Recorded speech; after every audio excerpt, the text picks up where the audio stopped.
All right, everyone, it's time for chapter 3. I'm sorry if you hear a Obi's laying right on me and he's panting.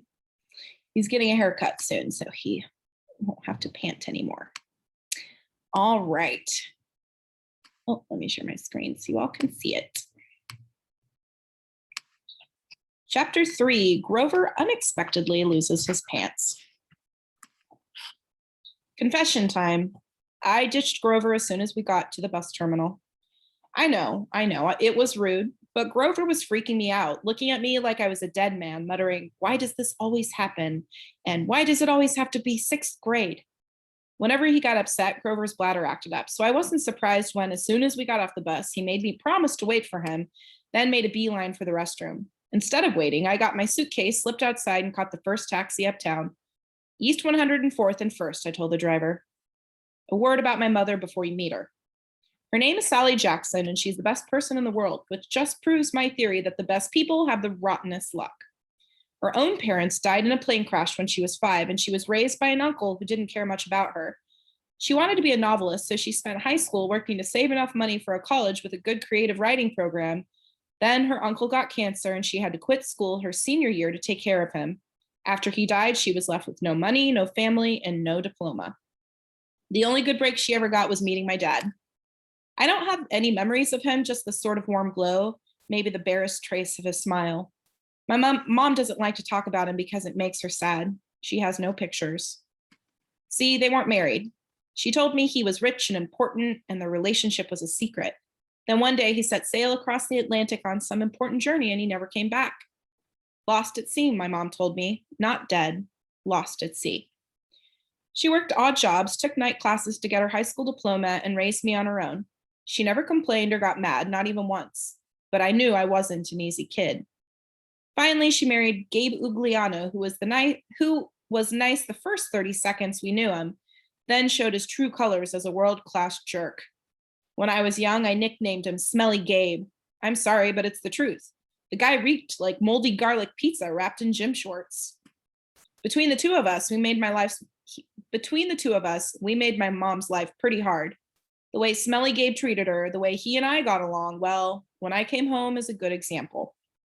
I walked into our little apartment hoping my mom would be home from work.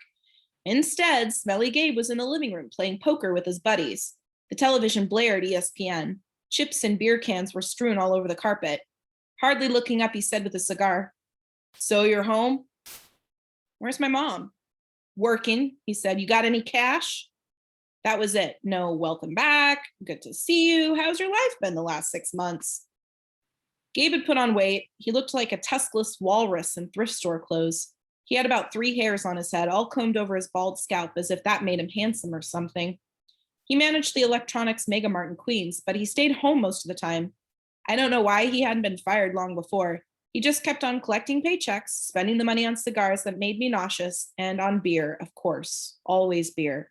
Whenever I was home, he expected me to provide his gambling funds. He called that our guy secret, meaning if I told my mom, he would punch my lights out.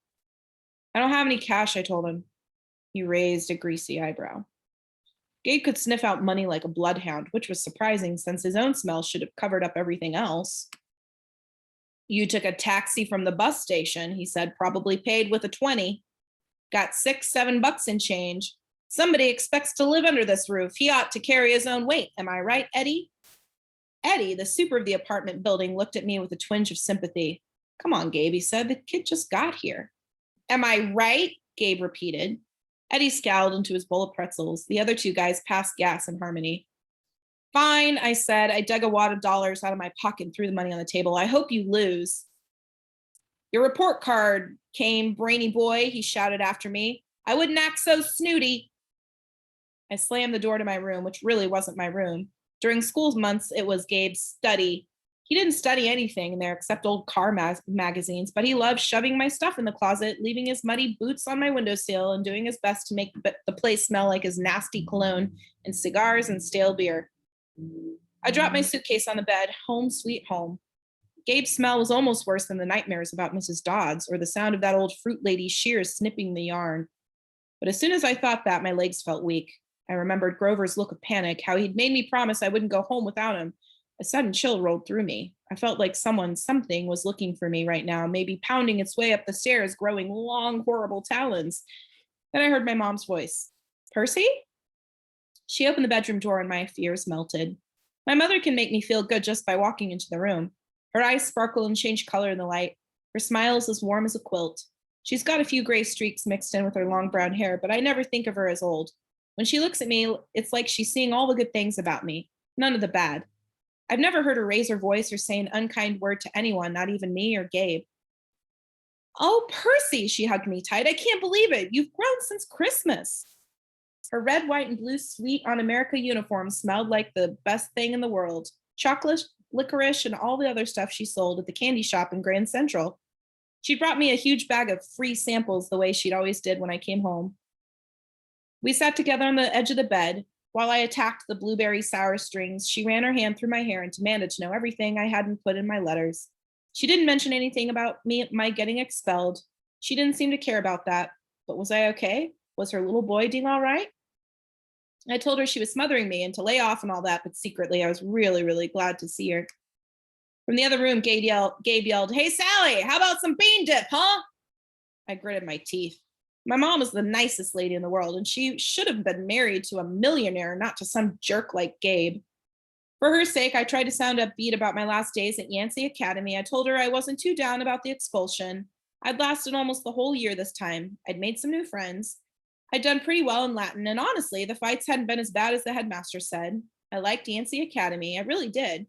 I put such a good spin on the year, I almost convinced myself. I started choking up, thinking about Grover and Mr. Brenner. Even Nancy Bobofit suddenly didn't seem so bad. Until that trip to the museum. What? My mom asked. Her eyes tugged at my conscience, trying to pull out the secrets. Did something scare you? No, Mom. I felt bad lying. I wanted to tell her about Mrs. Dodds and the 3 old ladies with the yarn, but I thought it would sound stupid. She pursed her lips. She knew I was holding back, and she didn't push me. I have a surprise for you, she said. We're going to the beach. My eyes widened. Montauk? 3 nights, same cabin. When? She smiled. As soon as I get changed. I couldn't believe it. My mom and I hadn't been to Montauk the last 2 summers because Gabe said there wasn't enough money. Gabe appeared in the doorway and growled, Bean dip, Sally! Didn't you hear me? I wanted to punch him, but I met my mom's eyes and I understood she was offering me a deal. Be nice to Gabe for a little while, just until she was ready to leave for Montauk. Then we would get out of here. I was on my way, honey, she told Gabe. We're just talking about the trip. Gabe's eyes got small. The trip? You mean you were serious about that? I knew it, I muttered. He wouldn't let us go. Of course he will, my mom said evenly. Your stepfather is just worried about money, that's all. Besides, she added, Gabriel won't have to settle for bean dip. I'll make him enough 7-layer dip for the whole weekend. Guacamole, sour cream, the works. Gabe softened a bit. So this money for your trip, it comes out of your clothes budget, right? Yes, honey, my mother said. And you won't take my car anywhere but there and back? We'll be very careful. Gabe scratched his double chin. Maybe if you hurry with that 7-layer dip, and maybe if the kid apologizes for interrupting my poker game. Maybe if I kicked you in your soft spot, I thought, make you sing soprano for a week. But my mom's eyes warned me not to make him mad. Why did she put up with this guy? I wanted to scream. Why did she care what he thought? I'm sorry, I muttered. I'm really sorry I interrupted your incredibly important poker game. Please go back to it right now. Gabe's eyes narrowed. His tiny brain was probably trying to detect sarcasm in my statement. Yeah, whatever, he decided. He went back to his game. Thank you, Percy, my mom said. Once we get to Montauk, we'll talk more about whatever you've forgotten to tell me, okay? For a moment, I thought I saw anxiety in her eyes, the same fear I'd seen in Grover during the bus ride, and if my mom, too, felt an odd chill in the air. But then her smile returned, and I figured I must have been mistaken. She ruffled my hair and went to make Gabe his 7-layer dip. An hour later, we were ready to leave. Gabe took a break from his poker game long enough to watch me lug my mom's bags to the car. He kept griping and groaning about losing her cooking, and more important, his 78 Camaro for the whole weekend.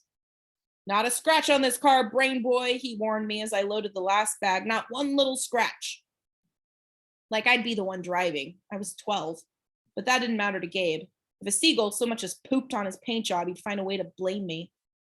Watching him lumber back toward the apartment building, I got so mad I did something I can't explain. As Gabe reached the doorway, I made the hand gesture I'd seen Grover make on the bus, a sort of warding off evil gesture, a clawed hand over my heart, then a shoving movement towards Gabe.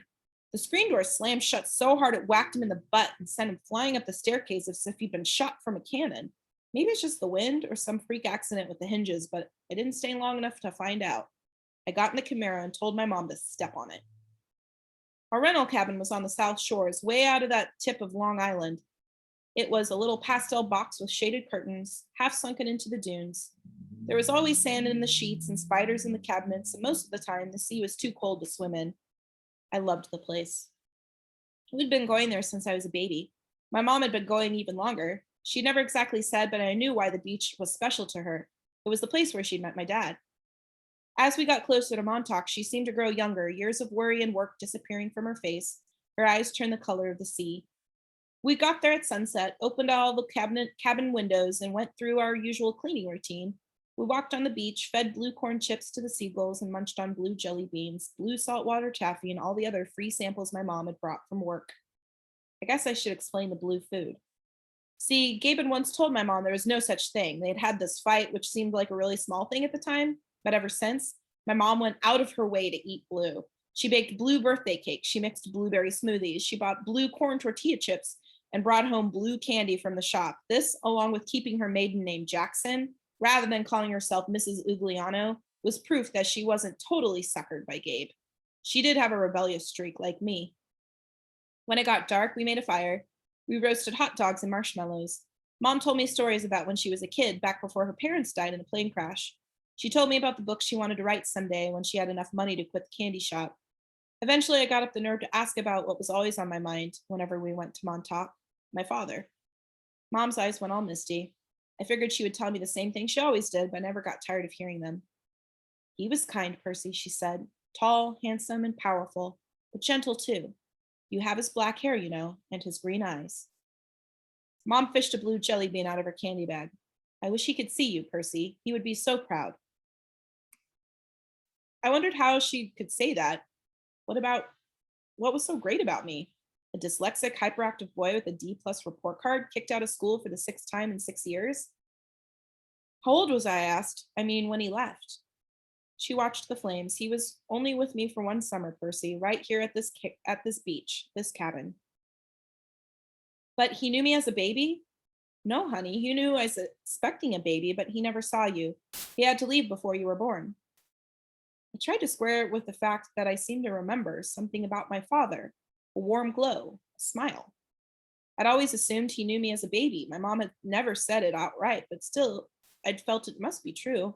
Now to be told that he'd never even seen me. I felt angry at my father. Maybe it was stupid, but I resented him for going on that ocean voyage, for not having the guts to marry my mom. He'd left us, and now we were stuck with smelly Gabe. Are you going to send me away again? I asked her, to another boarding school. She pulled a marshmallow from the fire. I don't know, honey. Her voice was heavy. I think we'll have to do something. Because you don't want me around? I regretted the words as soon as they were out. My mom's eyes welled with tears. She took my hand, squeezed it tight. Oh, Percy, no. I have to, honey, for your own good. I have to send you away. Her words reminded me of what Mr. Brenner had said, that it was best for me to leave Yancey. Because I'm not normal, I said. You say that as if it's a bad thing, Percy, but you don't realize how important you are. I thought Yancey Academy would be far enough away. I thought you'd finally be safe. Safe from what? She met my eyes, and a flood of memories came back to me, all the weird, scary things that had never happened to me, some of which I'd tried to forget. During 3rd grade, a man in a black trench coat had stalked me on the playground. When the teachers threatened to call the police, he went away growling. But no one believed me when I told them that under his broad-brimmed hat, the man only had one eye, right in the middle of his head. Before that, a really early memory, I was in preschool and a teacher accidentally put me down for a nap in a cot that had a snake had slithered into. My mom screamed when she came to pick me up and found me playing with a limp, scaly rope I'd somehow managed to strangle to death with my meaty toddler hands. In every single school, something creepy had happened, something unsafe, and I was forced to move. I knew I should tell my mom about the old ladies at the fruit stand and Mrs. Dodds at the art museum, about my weird hallucination that I'd sliced my math teacher into dust with a sword, but I couldn't make myself tell her. I had a strange feeling the news would end our trip to Montauk, and I didn't want that. I've tried to keep you as close to me as I could, my mom said. They told me that was a mistake, but there's only one other option, Percy, the place your father wanted to send you. And I just can't stand to do it. My father wanted me to go to a special school? Not a school, she said softly. A summer camp. My head was spinning. Why would my dad, who hadn't even stayed around long enough to see me born, talk to my mom about a summer camp?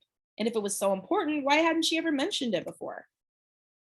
I'm sorry, Percy, she said, seeing the look in my eyes, but I can't talk about it. I couldn't send you to that place. It might mean saying goodbye to you for good. For good? But if it's only a summer camp. She turned toward the fire, and I knew from her expression that if I asked her any more questions, she would start to cry. That night, I had a vivid dream. It was storming on the beach, and two beautiful animals, a white horse and a golden eagle, were trying to kill each other at the edge of the surf. The eagle swooped down and slashed the horse's muzzle with its huge talons. The horse reared up and kicked at the eagle's wings. As they fought, the ground rumbled, and a monstrous voice chuckled somewhere beneath the earth, goading the animals to fight harder. I ran toward them, knowing I had to stop them from killing each other, but I was running in slow motion. I knew I'd be too late. I saw the eagle dive down, its beak aimed at the horse's wide eyes, and I screamed, "No!" I woke with a start. Outside, it was really storming, the kind of storm that cracks trees and blows down houses. There was no horse or eagle on the beach, just lightning making false daylight, and 20-foot waves pounding the dunes like artillery. With the next thunderclap, my mom woke. She sat up, eyes wide, and said, "Hurricane." I knew that was crazy. Long Island never sees hurricanes this early in the summer, but the ocean seemed to have forgotten. Over the roar of the wind, I heard a distant bellow, an angry, tortured sound that made my hair stand on end. Then, a much closer noise, like mallets in the sand, a desperate voice, someone yelling, pounding on her cabin door. My mother sprang out of bed in her nightgown and threw open the lock. Grover stood framed in the doorway against a backdrop of pouring rain, but he wasn't exactly Grover. "Searching all night," he gasped. "What were you thinking?" My mother looked at me in terror, not scared of Grover, but of why he'd come. "Percy," she said, shouting to me to be heard over the rain. "What happened at school? What didn't you tell me?" I was frozen looking at Grover. I couldn't understand what I was seeing. "Osukai Aloy Theoi!" he yelled. "It's right behind me! Didn't you tell her?" I was too shocked to register that he cursed in ancient Greek, and I understood him perfectly. I was too shocked to wonder how Grover had gotten here by himself in the middle of the night, because Grover didn't have his pants on, and where his lake should be. My mom looked at me sternly and talked in a tone she'd never used before. "Percy, tell me now." I stammered something about the old ladies at the fruit stand and Mrs. Dodds, and my mother stared at me, her face deathly pale in the flashes of lightning. She grabbed her purse, tossed me my rain jacket, and said, "Get to the car, both of you, go!" Grover ran for the Camaro, but he wasn't running exactly. He was trotting, shaking his shaggy hindquarters, and suddenly his story about a muscular disorder in his legs made sense to me. I understood how he could run so fast and still limp when he walked. Because where his feet should be, there was no feet. There were cloven hooves. And that's where we'll stop today. Exciting. See you tomorrow.